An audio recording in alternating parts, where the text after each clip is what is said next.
नमस्कार दोस्तों, स्वागत है आपका हमारे चैनल पर, जहां हम बात करते हैं आपके पसंदीदा हॉरर स्टोरी के बारे में। चलिए शुरू करते हैं। वृद्धा महिला की कहानी। गांव के एक कोने में एक पुराना खंडहर जैसा घर था, जिसे लोग अंधेरे का मकान कहते थे। वहां एक वृद्धा रहती थी, जिसका नाम सुधा था। कोई नहीं जानता था कि वह कब से उस घर में रह रही थी, लेकिन उसे देखकर सभी के दिल में एक अजीब सी डर की भावना पैदा हो जाती थी। सुधा को कभी भी गांव के अन्य लोगों के साथ बातचीत करते नहीं देखा गया। वह हमेशा काले कपड़े पहने रहती और उसकी आंखें गहरी, रहस्यमयी और चमकदार थीं। लोगों का कहना था कि उसकी उम्र 100 साल से भी ज्यादा हो चुकी थी, लेकिन वह कभी बूढ़ी नहीं लगती थी।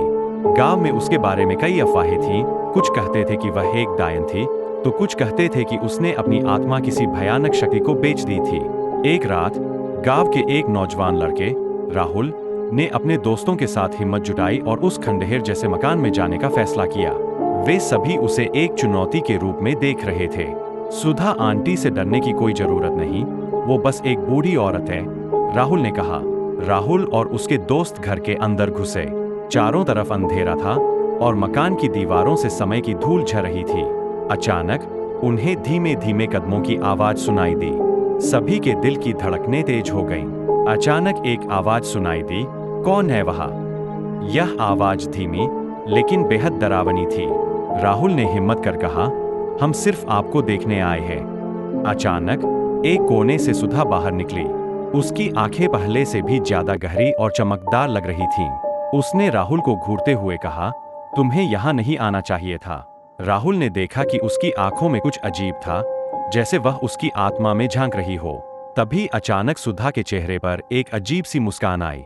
कमरे में ठंडक बढ़ने लगी और उसके दोस्त एक एक करके जमीन पर गिरने लगे, जैसे किसी अदृश्य शक्ति ने उनकी सांसें खींच ली हों। राहुल को लगा कि उसकी गर्दन कस रही है। उसकी सांस फूलने लगी। मैंने बहुत पहले सबको चेतावनी दी थी, सुधा ने धीमी आवाज में कहा।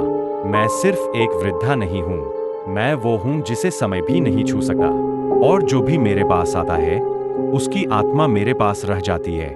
वो जो भी सुधा के घर के करीब जाता है, उसकी आवाज अब भी उस खंडहर से सुनाई देती है, मदद के लिए पुकारती हुई, लेकिन कोई उसकी मदद नहीं कर पाता।